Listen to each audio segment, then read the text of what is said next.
The truck rail has changed the way I view mountain biking forever. I can never go back. The Rail 7, at its base, has really good components that will take immense amount of abuse and speed and everything else you'll throw at it. But the more you use it, the more you get it dialed in, and the more you get acclimated to the bike's power, the more you want.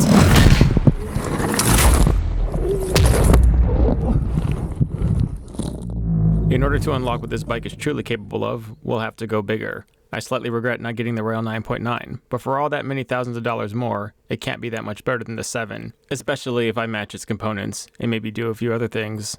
I vowed one day that if I ever got my crap together as an adult, that I would build my dream bike. It's about that time, I'm not getting any younger. So with the help and aid of a local bicycle shop and extensive research on YouTube, I found that this bike can become much more. I haven't ridden aggressively in over a decade. I'm completely out of my element. Components I never thought would ever come have now emerged, and it's time to learn. Having a bike like this is one thing, but learning how to build and maintain it is something completely different. To improve it, to upgrade it. The bigger thing is exploration, not knowing whether or not all the money and time you're going to throw at this thing is going to yield any better performance. But there is a chance that it will do exactly that. That it will exceed your expectations. That if you had anxiety and buyer's remorse at the beginning, that the longer you go and the more you ride it, you won't have those things for long. In order to have the best experience for the initial buildup and continued maintenance, you should just get a cheap bike stand. This one was $60 on Amazon.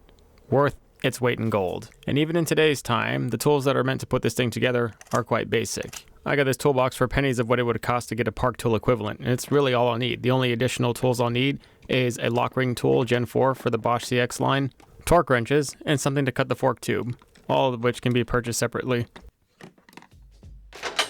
Let's go ahead and start with the drivetrain. Since it'll be the messiest thing, and it attaches most of the major components we'll have to remove anyways. We start by removing the XT derailleur. This drivetrain, I really did like it. If it wasn't extremely hard on my drivetrains all the time, I wouldn't even think to upgrade it. But I have been, historically, from the entire time I've biked. Never been able to have that prowess that others have. To go through a ride with their drivetrain unscathed. Mechanical derailleur has stood the test of time. I ran XT components back when I used to bike when there was 3 chain rings. They were epic then. It's still really good drivetrain now. And if I never blew up the shifter cable as often as I do, and it stayed in tune, I would keep it. When I found out that there was an electronic derailleur that never fell out of tune and shifted precisely every time, that you could shift under a load going uphill, and that was specifically better for e-bikes in general, I went and got it. So it moves up and down with the touch of a button, but can it move as fast as the XT derailleur? Those 3 whopping sweeps with a thumb, I don't know if that's beatable. Seen a lot of videos of people taking these off and going back to their old stuff, so I don't know. But it's definitely worth a try. At the very least, we'll hit it and we'll sell it. But I'm hoping it'll solve this very major problem that I have.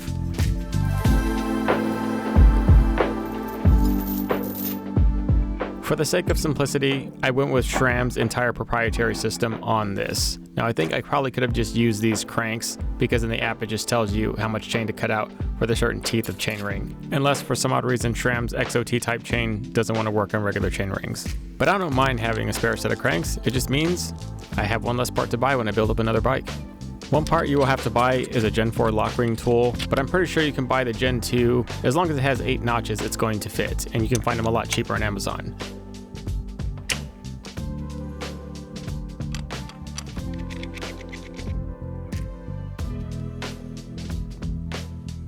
In the very least, the SRAM cranks are nicer.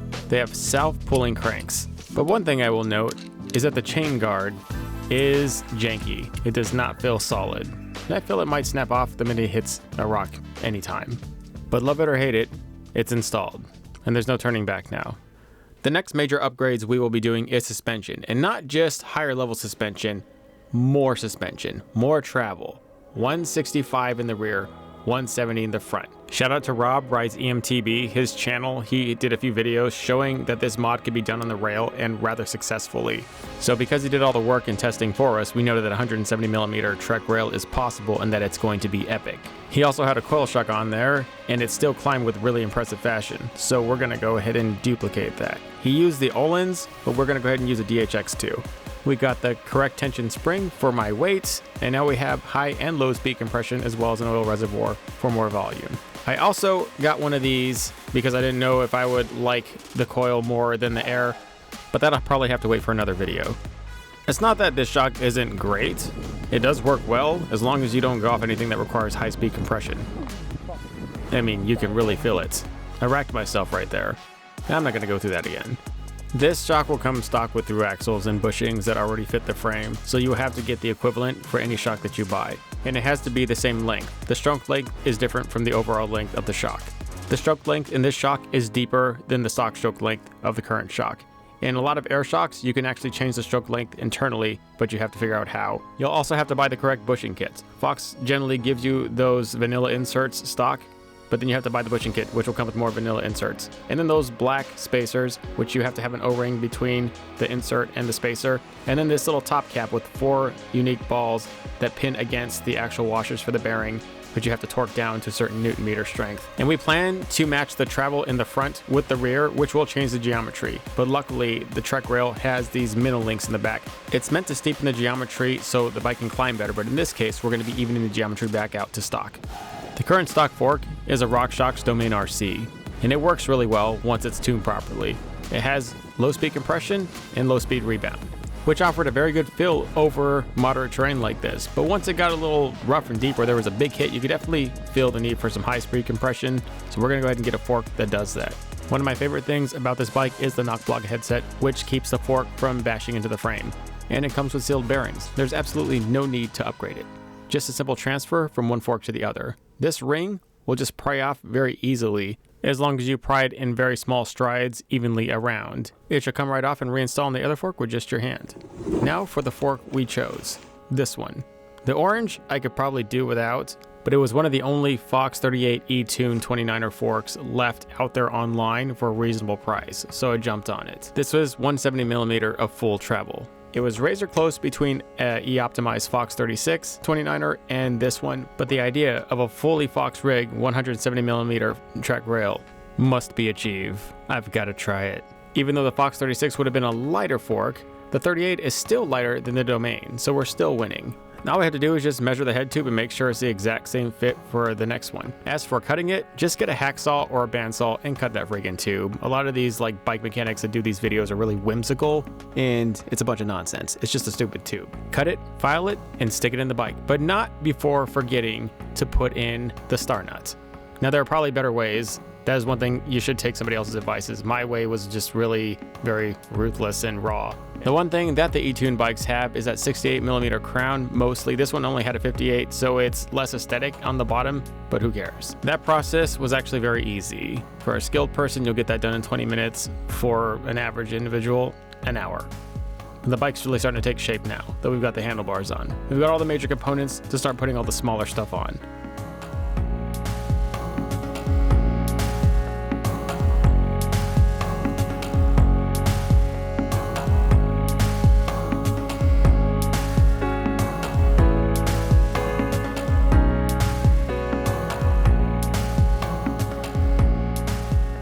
One thing I didn't have to deal with a decade ago was line through framing. Nobody was doing it. So thank heaven this is an e-bike frame where a big chunk of it just comes out so you can access all the wires underneath. That makes running cables much easier to do, both for the derailleur and for this dropper post. We're going to go ahead and keep the stock shifter cable in there for the dropper post and upgrade it with a Fox transfer. There's nothing really better about this than the other one other than it will match the whole bike and it has 1 more inch of travel. And really, when we are doing all these mods and upgrades, it is a game of inches. Inches make all the difference.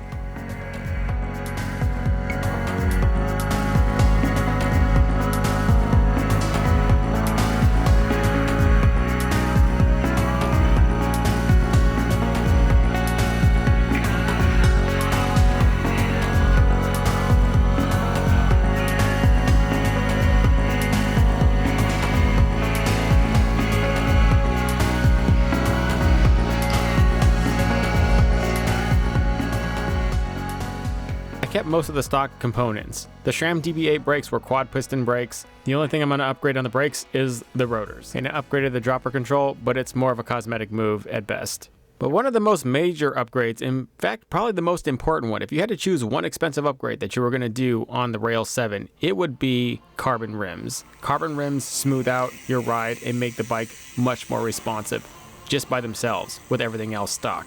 The ultimate experience would be carbon rims and the carbon frame, but if you had to choose one or the other, the carbon rims by themselves are much more effective than the carbon frame standalone with alloy wheels.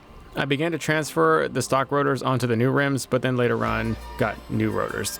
One thing that is nice with those expensive rims is that it comes with the stock adapter for the SRAM XOT type cassette. It goes right on there and you can tighten it without a lock ring. Also, tubeless rims have come a long way. These are pretty phenomenal. You can just pump these right up with the standard foot pump. The Presto valve comes stock with the rim and installs easy. The tires out there are a sore subject for me. It's always on the stupidest things too. Thank heaven it's never on anything major where I make it through all the really dangerous stuff and then I'm just like going at barely moderate speeds and crash. So we're gonna upgrade from 2.5 Bontrager team issue to these 2.6 Maxxis Minion DH front and DH rear. And we're also going to go ahead and try this Tannis Armor tubeless. It doesn't actually stop flats, but what it does do is it's supposed to give you a more comfortable energy absorbing feel and prevent casing of the rim in the event that you take a large drop. And you ultimately go faster because it's absorbing more energy, thus keeping the tire glued to the ground. Couldn't get that tire on there. I actually needed help. What did you just do? What? Yeah. You can't do that to that one. No. I don't believe it.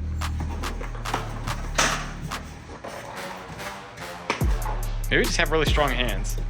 Oh. Yeah, I don't know if you're gonna be able to get it to sit in the middle because that thing pops the tire. Thank heaven he got that thing on. It took brute force to get it on there. Just a forewarning to people thinking about using it, be ready. The tires are one of the only things holding me up from putting this bike completely together and riding it. So now that those are done, we can go ahead and just do the fine tuning the brakes straight, and then eventually tuning the derailleur. When you go into the SRAM app and you pair the Eagle components with your phone, you go ahead and you put your bike data and it tells you exactly what to do. How many links to take off the chain. It'll tell you to take so many full links off. And SRAM also has really dedicated videos for installation, which I would recommend watching. The only thing they really kind of missed is that there is no B adjustment, so you need to make sure, however it's hanging, that it's wide open enough for it to clear that 12th gear. And you have to do that before you tighten it down, because once it's tightened down, that's where it sets. But what was really impressive is this. So you can go ahead and do micro adjustments on the actual remote without the app, but it's so much better than the app because you can see which adjustment from left to right you're going. And each individual gear has its own adjustment. So I went through each gear, tuned it for either left or right. That's invaluable. And the one mod that I suggest be one of your first 4 mods is putting in a Speedbox. They're very easy. There's only 2 plugs that you can actually pull out from the unit and they match verbatim the actual Speedbox plug. It's super simple to do. The hardest thing that you might have issues with is configuring it all back without crimping the wires or binding anything, because it does make it a little bit more compact in there. There are some really good installation videos on it. I'm not gonna like beat a dead horse with redundancy, so I would definitely go and watch those, but I will tell you it is very easy to install and you reach 20 miles very, very quickly, and that's the max shutout for the stock version, and that gets old very quickly. And last but not least, put your favorite tubeless sealant right in the tire. It's the last thing you have to do before airing them up. And once that's complete, we're on to the final checks. That's the last little bit of this. Everything, to my knowledge, has been tuned the best it can be. The only thing left to do is to ride it.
wasn't that the stock Truck Rail 7 wasn't enough, is that this one is just so much more. Everything on the fast track and the descents were much better. That Fox 38 soaked up everything, and the rear travel was also as equally impressive. And though there was some drawback from the coil shock when you're standing up trying to climb, it was very minimal. Honestly, there was not much of a difference in climbing efficiency. It was negligible. I don't know if I really liked the 2.6 rear tire. I felt like I could really feel the tire, especially when I was kind of getting on it or climbing. But I did go noticeably faster. It's hard. I upgraded everything all at once, so I can't tell what is actually doing more than the other. In short, you can do everything I just did with this bike with a stock Truck Rail 7, but it takes a lot more energy, and some sections are just simply harder and much more risky. My biggest complaint were the tires. I kind of had a gut feeling, but you know, tires are the one thing I'll probably be experimenting with for a while. Anyways, if you have a Truck Rail, I absolutely recommend Rob's Monster conversion for this bike. It is epic. You will not regret it. See you guys out there.